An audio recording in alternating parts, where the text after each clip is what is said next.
नमस्कार दोस्तों, स्वागत है आपका मेरे YouTube चैनल विदाउट म्यूजिक मंत्रा में। आज के इस वीडियो में होपफुली आपने थंबनेल देख लिया होगा। बात करेंगे आज शुक्र महादशा की। शुक्र महादशा के अंतर्गत जब गुरु की अंतर्दशा आती है तो किस प्रकार का प्रभाव देखने को मिलता है। देखिए, दोनों ग्रहों का जो समावेश है उसके अकॉर्डिंग इनकी जो तासीर है वो बिल्कुल विपरीत है।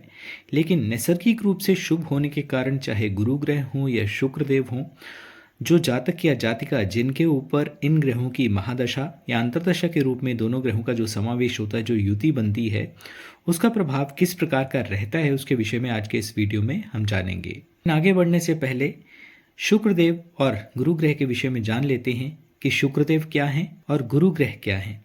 देखिए, सबसे पहली बात कि दोनों ग्रहों की जो मूल तासीर है, एक ज्ञान के कारक हैं, दूसरे विलासिता के कारक हैं। और देखिए, शुक्र हो या गुरु हो, दोनों ही ज्ञान के ही कारक हैं मूल रूप से। लेकिन फिर भी जो एक जिसे बोला जाता है कि आउट ऑफ 100 70 to 80% जो रिजल्ट रहते हैं शुक्र की दशा में, वो धन, संपदा, विलासिता, ऐश्वर्य, सुख, संपदा इस तरफ ही रहता है।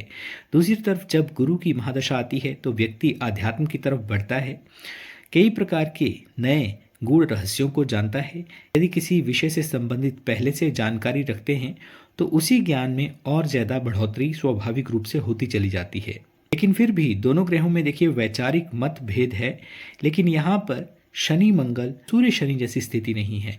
परस्पर विरोधाभास होने के बावजूद भी जातक या जातिका को रिजल्ट्स जो हैं अकॉर्डिंगली, जहाँ पर शुक्र ग्रह या जहाँ पर बृहस्पति चार्ट में विराजित हैं, क्योंकि अल्टीमेटली देखिए, आप जितने चाहे वीडियोस देख लें, जितना चाहे आप इसके बारे में पढ़ लें, लेकिन अपनी जो आपकी पर्सनलाइज चार्ट है, जो आपकी लगन कुंडली है, उसमें जो ग्रह प्लेस्ड हैं, जो विराजित हैं, उसके आधार पर ही इन ग्रहों का आपको संबंधित रिजल्ट देखने को मिलेगा जब भी ये अंतर्दशा या महादशा के रूप में आपके जीवन काल में आएंगे। तो देखिए, केतु की महादशा से आप निकलते हैं, शुक्र की महादशा में आप प्रविष्ट होते हैं। आमतौर पर शुक्र में शुक्र, शुक्र में चंद्रमा, शुक्र में सूर्य, ये दशाएं पहले आती हैं, अंतर्दशाएं पहले आती हैं। उसके पश्चात ही बृहस्पति, यानी कि मैंने मिडल से शुरू किया है क्योंकि दोनों ही जो है एक देव गुरु हैं, एक दैत्य गुरु हैं, तो पहले इनसे ही शुरू करते हैं। उसके पश्चात एक एक करके बाकी ग्रहों की जो अंतर्दशा हैं उनके विषय में भी जानेंगे। तो देखिए, ये जो युगम बोले या ये जो अवधि होती है, ये 2 वर्ष और 8 मास की होती है। परस्पर तासीर में विपरीत, जैसे मैंने पहले बताया। लेकिन फिर भी जब इन दोनों ग्रहों का मिलन होता है तो जातक जातिका पर एक विशेष तरह का प्रभाव पड़ता है। ये बृहस्पति तो अपने आप में ज्ञान के देवता हैं। शुक्रदेव जहाँ विलासिता से जुड़े हुए हैं, तो बृहस्पति जो हैं आपके ज्ञान के पुत्र, धन, संपदा, स्वर्ण, इससे जुड़े हुए हैं। जितना ज़्यादा आपकी एजुकेशन कहें या आपका ज्ञान विस्तृत होगा, उतने ही आपके गुरु ग्रह जो हैं वो भी आपको रिजल्ट देने के लिए बाध्य होते चले जाएंगे। वृद्धि के कारक माने जाते हैं देवगुरु बृहस्पति, एक्सपेंशन के कारक हैं। धनु और मीन राशि का प्रतिनिधित्व करते हैं, आप जानते हैं। मकर राशि में यदि विराजित हों तो नीच के माने जाते हैं और कर्क राशि में हो तो उच्च के हो जाते हैं। मेष, वृश्चिक, सिंह इनकी मित्र राशियां हैं। तो इन राशियों के लिए साधारणतः देखिए शुभ प्रभाव ही देते हैं जब तक व्यक्ति अपने कर्मों से अपने ही ग्रहों को विपरीत ना कर ले। पुत्र हो, धन धान्य हो, संपदा हो, जॉब हो, व्यवसाय हो, अच्छे भवन की इच्छा रखते हैं, वो आपको गुरु बृहस्पति जो है वो प्रदान करते हैं। आप किसी सब्जेक्ट के मास्टर होना चाहते हैं तो भी ये नॉलेज, ये ज्ञान आपको देवगुरु बृहस्पति ही प्रदान करते हैं। यदि हायर स्टडी यानी कि उच्च शिक्षा की तरफ आप बढ़ना चाहते हैं तब भी बृहस्पति आप में सहायक रहते हैं। उच्च शिक्षा हो या सम्मान हो, इन दोनों के कारक भी बृहस्पति को ही माना जाता है। यदि देखिए, सबसे पहली बात तो यह है कि आपकी जो पर्सनलाइज चार्ट है उसमें देवगुरु बृहस्पति आप स्वयं भी देख सकते हैं। देवगुरु बृहस्पति और शुक्र देव आपके जो हैं वो बली अवस्था में होने चाहिए। ये अवधि आपके लिए अति उत्तम जाती है, क्योंकि देखिए आप पर एक ग्रह की नहीं, एक गुरु की नहीं, बल्कि दो गुरुओं की कृपा होती है। ऊपर वर्णित विषय जितने भी मैंने बताए, चाहे धन हो, पुत्र हो, संपदा हो, व्यवसाय हो, आपका अच्छा भवन हो, आप अच्छे वाहन की दरकार रखते हैं, आपकी इच्छा है, लेकिन यदि आपके शुक्र और गुरु बली नहीं हैं तो ये इच्छाएं पूरी नहीं होंगी या बहुत डिले के साथ होंगी। वहीं यदि ये बली हैं तो निश्चित तौर पर इन दोनों का जब युगम आता है, इन दोनों का जब युगम बनता है, इन दोनों की जब युति आपके ग्रहों की स्थिति के रूप में आपके जीवन में प्रस्फुटित होती है, तो ये ऊपर वर्णित विषय स्वाभाविक रूप से आपके जीवन में आते चले जाते हैं। पहले से यदि आपका कोई व्यवसाय चल रहा है, आपकी कोई भी प्लानिंग चल रही है, तो वो प्लानिंग भी आपको फलीभूत होती हुई नजर आएगी। नए वेंचर को यदि आप शुरू करना हो तो उस सापेक्ष में भी ये बहुत अच्छा समय रहता है। किसी विषय को यदि स्टूडेंट हैं, किसी विषय को लेकर यदि आप ज्ञान लेना चाहते हैं, पीएचडी करना चाहते हैं, हायर स्टडीज़ में जाना चाहते हैं, तब भी आपके लिए ये समय बहुत श्रेष्ठ रहता है। इसके अलावा कुछ एक विशेषताएं रहती हैं कि देखिए, विलासिता और ज्ञान का जो ये समावेश हो रहा है, इसमें स्वाभाविक रूप से आप संतों की तरफ, आपकी जो ज्ञानियों की तरफ एक अंतर्मन से आपके अंदर एक जागृति होगी, जिज्ञासा होगी, इंथुजियास्टिक रहेंगे आपकी इस विषय के रूप में। जो भी चाहे अध्यात्म की बात करें, उसके गूढ़ विषयों को जानने की परत दर परत आपके अंदर जिज्ञासा बढ़ती चली जाएगी। तो चाहे वो एस्ट्रोलॉजी हो या गूढ़ विषयों को जानने का आपका इंटरेस्ट जो है वो स्वाभाविक रूप से बढ़ेगा। घर में स्पेशली जब भी आपकी शुक्र की महादशा चल रही है और देवगुरु बृहस्पति की अंतर्दशा के रूप में आपके जीवन काल में आए हैं, तो आपके घर में मांगलिक कार्य, चाहे विवाह हो, जन्मोत्सव बहुत धूमधाम से आप मनाएं, या किसी भी व्यक्ति को, जातक या जातिका को पुत्र या पुत्री रत्न की प्राप्ति हो, इस तरह की आपको एक मांगलिक कार्य देखने को मिलते हैं। आपका जो भी व्यवसाय है, यदि आपकी नौकरी है, उसमें पदोन्नति के बहुत ज़्यादा चांसेस बनते हैं। व्यवसाय में कोई ना कोई ऐसी एक्सपेंशन होती है कि एक शोरूम है तो उसके पश्चात आपने 2-3 और शोरूम खोल लिए, जिसके कारण आपको घर में फंक्शन करना पड़ा। आपके एक रिस्पॉन्सिबिलिटीज़ आपके बढ़ती चली जाएंगी, लेकिन उन रिस्पॉन्सिबिलिटीज़ को आप अच्छे से निभा पाएंगे, यानी कि उसका बोझ आप पे आएगा नहीं। प्रमोशन भी होगी तो उसमें खुशी भी रहेगी, धन की आवक भी होगी और साथ में रिस्पॉन्सिबिलिटीज भी बढ़ेंगी। लेकिन ये ध्यान जरूर रखें कि देखिए, शुक्र की महादशा और गुरु की अंतर्दशा चल रही है, तो यदि तो आपके शुक्र जो है वो मीन राशि के यानी कि उच्च राशिगत हैं, या मित्र राशि में हैं आपके शुक्र ग्रह, शुभ ग्रहों के प्रभाव में हो, या इसी तरह से गुरु ग्रह की यदि बात करें वो भी अपनी जैसे कर्क राशि में, उच्च राशि में हो, मित्र राशि में हो, या युति में हो, कंजंक्शन में की बात हो, वो भी यदि अच्छी कंजंक्शन, अच्छी युति में है, या यदि युति में नहीं है, अच्छे ग्रहों का उन पर शुभ प्रभाव आ रहा है, तो आपको बहुत अच्छी स्थिति देखने को मिलती है। और इस तरह की जो कुंडलियां होती हैं, इस तरह के जो चार्ट होते हैं, वो बलि कहलाते हैं, यानी कि बलि कुंडली ये मानी जाती है। ये समय ऐसा होता है कि जातक या जातिका पर गुरु और शुक्र का प्रभाव देखने को मिलता है। और विशेषता देखिए, बाकी ग्रहों का जो एक प्रभाव होता है वो निरस्त हो जाता है और इन ग्रहों का प्रभाव ही देखने को मिलेगा। बोलने का मतलब है कि जहाँ गुरु से संबंधित व्यक्ति जो है वो दान करेगा, धर्म करेगा, अच्छी पूजा पाठ में खर्चा भी करेंगे, और साथ में नीडी व्यक्तियों को ये अग्रसर होकर दान देने में भी अव्वल रहेंगे। लेकिन कुछ विशेष परिस्थितियां ऐसी भी बनती हैं कि छुपकर एक्स्ट्रा मैरिटल की तरफ, यानी कि छुपकर प्रेमालाप भी करते ऐसे जातकों को देखा जाता है। वो हर चार्ट में नहीं होता, लेकिन कहीं ना कहीं एक अशुभ प्रभाव आ रहा हो तो ऐसी स्थितियां भी बन ही जाती हैं। एक देव गुरु, दूसरे दैत्य गुरु, नैसर्गिक रूप से देखिए लाभकारी ग्रह इनको माना जाता है। इनको ना तो हम चार्ट में इग्नोर कर सकते हैं, और इनके बिना आप देखिए अपनी घर की संपदा हो या ज्ञान हो, दोनों ही के बिना आप चल नहीं सकते हैं। वैसे भी देखिए, वैदिक ज्योतिष में गुरु को अत्यंत शुभ ग्रह और लाभकारी ग्रह माना जाता है। बल्कि परस्पर विरोधाभास होने के बावजूद भी गुरु ग्रह ऐसे हैं कि जो भी शुक्र देव की क्वालिटीज होती हैं, चाहे महादशा में है, एक स्टेप अहेड है।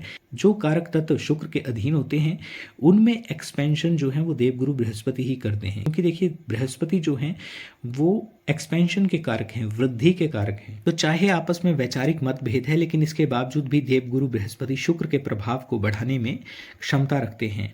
यानी एग्जाम्पल के थ्रू समझते हैं कि शुक्रदेव यदि आपको 10,000 रुपये का लाभ दे रहे हैं, या शुक्रदेव से आपको 10,000 रुपये का लाभ होना है, तो देवगुरु बृहस्पति उसको कई गुना बढ़ा सकते हैं। इतने सक्षम और शुभ ग्रह बृहस्पति को माना जाता है। तब माना जाता है कि गुरु ग्रह की जो दृष्टि है उसमें अमृत है, तो जहां विराजित होंगे वहां तो नहीं, लेकिन जहां देखेंगे वहां पर एक्सपेंशन करेंगे ही करेंगे। इसके अलावा जब भी शुक्र की महादशा और गुरु की अंतर्दशा आती है, तो भाई बंधुओं से हानि होने की स्थिति या कहीं ना कहीं विवाद की स्थिति बनती है।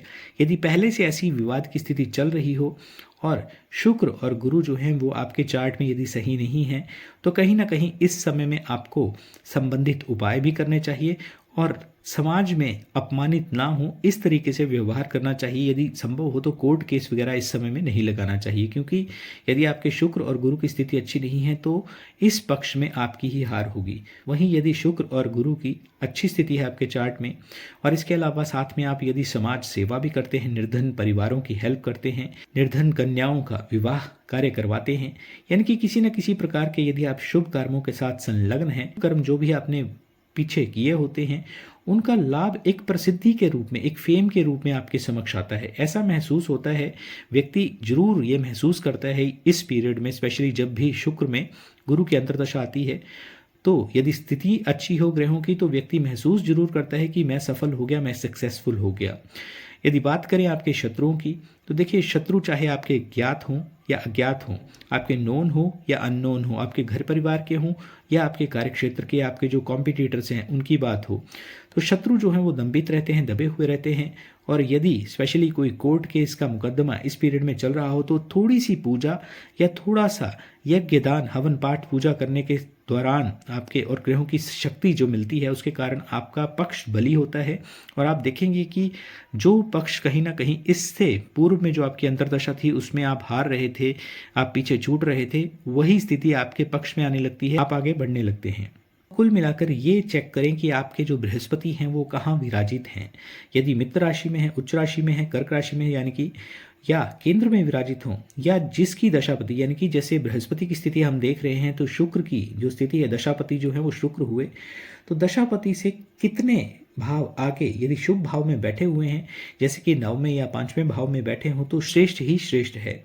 इसके अलावा पुखराज स्टोन आप पहन सकते हैं, लेकिन रतन हर किसी को नहीं पहनना है। देखिए, साधारणतः 1000 रुपये की रत्ती तक का जो रत्न आता है, पुखराज रत्न, वो अच्छा आता है, लेकिन प्राइस के बेसिस पर आप क्वालिटी ना करें किसी श्रेष्ठ कार से ही उस रत्न को, क्योंकि मूल्य देकर आपने लेना है तो वो अच्छी क्वालिटी का ही होना चाहिए। ध्यान रखिए कि क्वालिटी सही होनी चाहिए, तभी आपको रिजल्ट्स आते हैं। इसके अलावा यदि डीप एनालिसिस की बात करें तो गोचर के आधार पर भी आप पुखराज रत्न पहन सकते हैं, लेकिन पहनने से पहले आपको परामर्श जरूर लेना है। बिना परामर्श के आपको बिल्कुल भी नहीं पहनना है।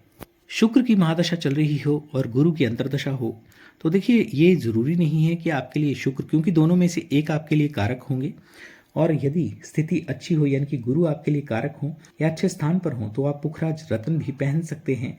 पीले वस्त्र आप अधिकाधिक पहने। रत्न से पहले आपको जो है वस्त्रों पे, आपकी जो दिनचर्या है उस पर ध्यान देना है।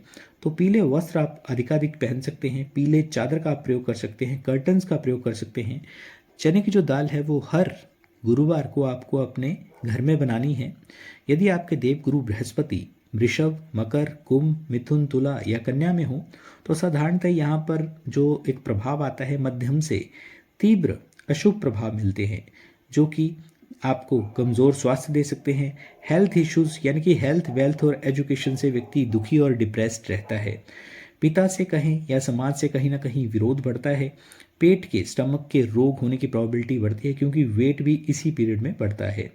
हालांकि देखिए, इन राशियों और इन लग्नों के ऊपर की स्थिति अच्छी होती है, लेकिन आंतरिक रूप से ऐसे व्यक्ति जानते हैं कि मैं पूर्णतः या ना तो स्टेबल हूँ और अच्छी स्थिति नहीं है, मनी वाइज कहें या आपके जो रिश्ते हैं, आपके जो मानसिक एक शांति है उसका अनुभव नहीं कर पाता।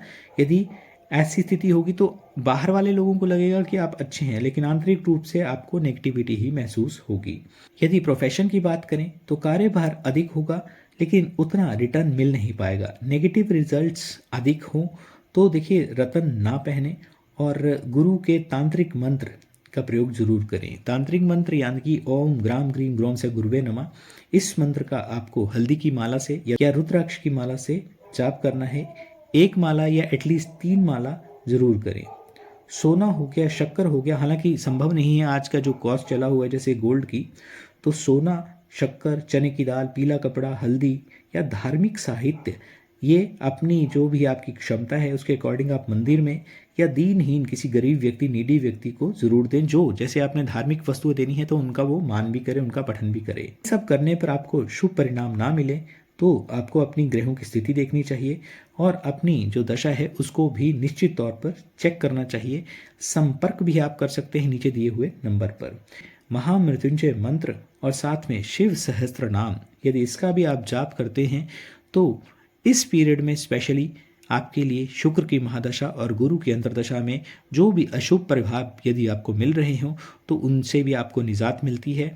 बाकी संबंधित जितना ज़्यादा इस पीरियड में आप स्पिरिचुअल रहेंगे, पूजा पाठ, धर्म कर्म और नीडी व्यक्ति हों या जीव सेवा करेंगे, उतना ही आपके लिए शुभ प्रभाव आते चले जाएंगे। आपको रिजल्ट्स जो हैं, देखिए अगर एक संबंधित अंतर्दशा में नहीं मिलते हैं तो निश्चित तौर पर एक अंतर्दशा और बीतने के पश्चात आपकी जो पीछे यानी कि परसों का किया हुआ आपको कर्म जो है वो आज उसके रिजल्ट मिलते हैं। तो दोस्तों ये था शुक्र महादशा में गुरु की अंतर्दशा का फल। यदि आपको वीडियो अच्छा लगा तो चैनल को करें सब्सक्राइब और वीडियो को फैमिली फ्रेंड्स के साथ शेयर करना ना भूलें। धन्यवाद।